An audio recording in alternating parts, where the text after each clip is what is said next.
ശിശു സഹദേന്മാർ, ഈ പേര് നിങ്ങൾ കേട്ടിട്ടുണ്ടോ? സഹദേൻ എന്ന വാക്കിൻ്റെ അർത്ഥം വിശുദ്ധൻ എന്നാണ്. ശിശു സഹദേന്മാർ എന്ന് വെച്ചാൽ കുഞ്ഞ് വിശുദ്ധൻ എന്നർത്ഥം. മിശിഹായ്ക്ക് വേണ്ടി ആദ്യം അർപ്പിക്കപ്പെട്ട രക്തപുഷ്പങ്ങളെന്ന് വാഴ്ത്തപ്പെടുന്ന കുഞ്ഞിപ്പൈതങ്ങളെയാണ് ശിശു സഹദേന്മാർ എന്നതുകൊണ്ട് വിവക്ഷിക്കുന്നത്. മത്തായിയുടെ സുവിശേഷത്തിലെ 2-ാം അധ്യായം 18-ാം വാക്യം വായിക്കുന്ന എല്ലാവരുടെയും ഹൃദയത്തിൽ തങ്ങി നിൽക്കുന്നതാണ്. റാമായിൽ ഒരു സ്വരം, വലിയ കരച്ചിലും മുറവിളിയും. റാഹേൽ തൻ്റെ കുഞ്ഞുങ്ങളെ ഓർത്ത് കരയുന്നു. അവളെ ആശ്വസിപ്പിക്കുക അസാധ്യമാണ്. എന്തെന്നാൽ അവൾക്ക് സന്താനങ്ങൾ നഷ്ടപ്പെട്ടിരിക്കുന്നു. അഭിമന്യ പാമ്പ്ളാനി പിതാവിൻ്റെ വാക്കുകളിൽ പറഞ്ഞാൽ, അവനെ കിട്ടിയില്ലെങ്കിൽ അവനെപ്പോലെയുള്ള സകലതിനെയും നശിപ്പിക്കുക എന്ന മാരകമായൊരു തീരുമാനത്തിലേക്ക് ഹെറോദോസ് രാജാവ് എത്തിച്ചേർന്നു.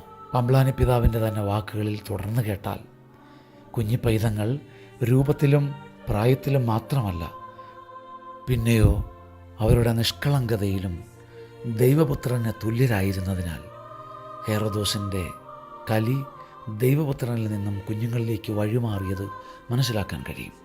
ഓരോ കുഞ്ഞിലും ഒരു രക്ഷകൻ ഒളിഞ്ഞിരിപ്പുണ്ട്, ഒരു രക്ഷകൻ്റെ സാധ്യത ഓരോ ശിശുവിലുമുണ്ട് എന്ന മഹാസത്യം മഹാനിലാവിൻ്റെയും വാൽനക്ഷത്രത്തിൻ്റെയും വെളിച്ചത്തിൽ വായിച്ചെടുക്കുന്നതിന് പകരം വാൾമുനച്ചോരയുടെ പ്രവാഹത്തിൽ ആ സത്യത്തെ മുക്കിക്കൊല്ലുകയാണ് മഹാരാജാവ്.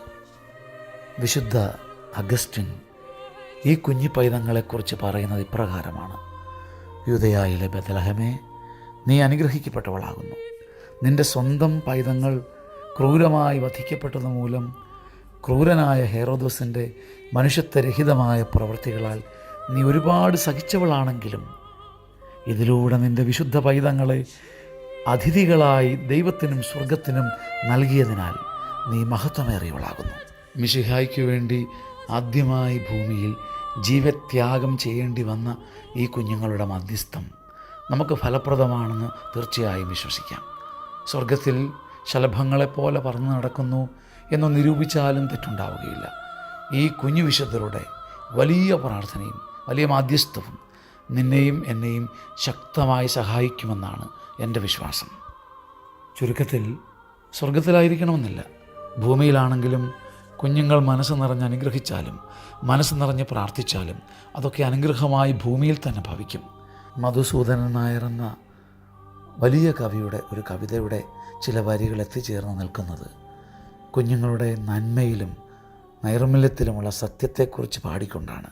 ഓരോ ശിശുരോദനത്തിലും കേൾപ്പു ഞാൻ ഒരു കോടീശ്വര വിലാപം, ഓരോ കരിന്തിരി കണ്ണിലും കാൺമു ഞാൻ ഒരു കോടി ദേവനൈരാശ്യം. ഈ കുഞ്ഞ് വാക്ക് അവസാനിപ്പിക്കുമ്പോൾ ജെറമിയ 47-ാം അധ്യായം 3-ാം വാക്യം കണ്ടില്ലെന്ന് നടിക്കാൻ നമുക്ക് ആർക്കും പറ്റില്ല. അവൻ്റെ കുതിരകളുടെ കുളമ്പടിയും രഥങ്ങളുടെ ഘോഷവും ചക്രങ്ങളുടെ ആരവവും കേട്ട് കുഞ്ഞുങ്ങളെ ഒന്ന് തിരിഞ്ഞു നോക്കുക പോലും ചെയ്യാതെ പിതാക്കന്മാർ ഓടുന്നു. അവരുടെ കരങ്ങൾ അത്രയ്ക്ക് ദുർബലമാണ്. പിടയുന്ന ശതകോടി കുഞ്ഞുങ്ങളെ ഒന്ന് തിരിഞ്ഞു നോക്കാൻ പോലും, കരുണയോടെ ഒന്ന് നോക്കി നിൽക്കാൻ പോലും നേരമില്ലാതായി പോയിരിക്കുന്നു നമുക്ക്. പിതാക്കന്മാർ ഓടുകയാണ്. കുളമ്പടി ശബ്ദവും രഥഘോഷവും ചക്രങ്ങളുടെ ആരവവും അവരുടെ ചങ്കിലും പിടച്ചിലാണ്. പല പിടച്ചിലുകളുടെയും നടുവിൽ തങ്ങളുടെ കുഞ്ഞുങ്ങളെ ഒന്ന് തിരിഞ്ഞു നോക്കാൻ പോലും പറ്റാത്ത ദാരുണ സ്ഥിതിയിൽ ഇതാ കുഞ്ഞിപ്പൈതങ്ങളുടെ തിരുനാൾ. കുഞ്ഞുങ്ങളെ, കുഞ്ഞു വിശുദ്ധരെ, ശിശു സഹോദരന്മാരെ, കാപട്യവും കള്ളത്തരവും മറവുമുള്ള ഈ തലമുറയിലെ മക്കൾക്കെല്ലാവർക്കും വേണ്ടി, ഞങ്ങൾക്ക് വേണ്ടി നിഷ്കളങ്ക ശലഭങ്ങളായ നിങ്ങൾ പ്രാർത്ഥിക്കണമേ. കരുണയില്ലാത്ത എല്ലാ പ്രവർത്തനങ്ങളും, ക്രൂരത നിറഞ്ഞ എല്ലാ തിന്മകളും ഭൂമിയിൽ നിന്ന് മറയ്ക്കപ്പെടുവാനും മാറ്റപ്പെടുവാനും മിശിഹായ്ക്ക് വേണ്ടി ആദ്യം രക്തബലിയായി തീർന്നവരെ ദൈവസന്നിധിയിൽ പരിശുദ്ധ ദൈവമാതാവിനോടൊപ്പം ചേർന്ന് നിങ്ങൾ പ്രാർത്ഥിക്കണമേ. ആമേൻ.